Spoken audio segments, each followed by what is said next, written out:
Comme vous le savez, il a fallu quelques millions d'années pour que le monde soit le monde qu'on connaît aujourd'hui.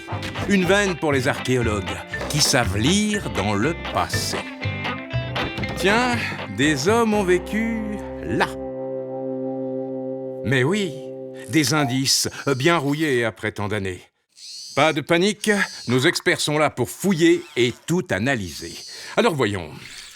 Un lingot de fer, une faucille, un char. En fait, qui étaient donc ces Gaulois? Début de l'enquête. Voyons un peu ces 800 ans d'âge du fer. Hop! Regardez. De longues tiges métalliques, consolidant l'armature d'une grande enceinte, typique des Oppidas. Ces villes bien fortifiées et bien gardées. Oh là! Un village ouvert, déjà plus ancien, utilement situé au carrefour de voies commerciales. Des cargaisons d'amphores, des salaisons, que de précieux indices. Et oui, tout ce qui s'échange en Gaule passe par là. En contrepartie, par ici la monnaie. Celle de la tribu Éduenne représente Diviciacos. Oui, un druide, cet homme de science.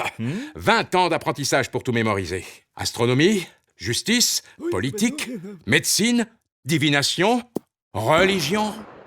Oh, mais le dieu gaulois de la guerre et du tonnerre a dû passer par là, lui aussi. Oui. Équipé de cottes de mailles, le Gaulois a fière allure jusque dans la bataille. Voyez l'attirail. Du fer pour se défendre. Et notez bien, du bronze, du corail et même de l'or pour les tenues d'apparat. Une chose est sûre, le Gaulois soigne sa parure et invente pour sa toilette toutes sortes d'appareils. Observez, ces fragments de métal ici, un cure-oreille. Là, une pince pour s'épiler de près. Oh, ici, un ensemble funéraire exceptionnel. Les 4 roues d'un char, tirant pour l'éternité une grande dame parée d'un torque. Et là, observez sa fibule, une épingle à nourrice à la pointe de l'élégance. Et à la pointe du progrès, le fer optimise le travail de la ferme. Labourage, pâturage, le paysan étend ses champs et ravitaille son bétail. À travers le village, nos experts retrouvent aussi enclumes, faucilles, marteaux, des outils dernier cri qui ont changé la vie. D'ailleurs, oui, des traces de foyer. Chauffés à 1500 degrés, les durs lingots se transforment en utiles objets. Battre le fer quand il est chaud, il n'en fallait pas moins pour remplir la caisse à outils. Oups!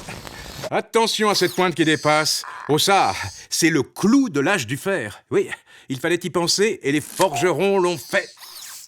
Alors, que faut-il retenir?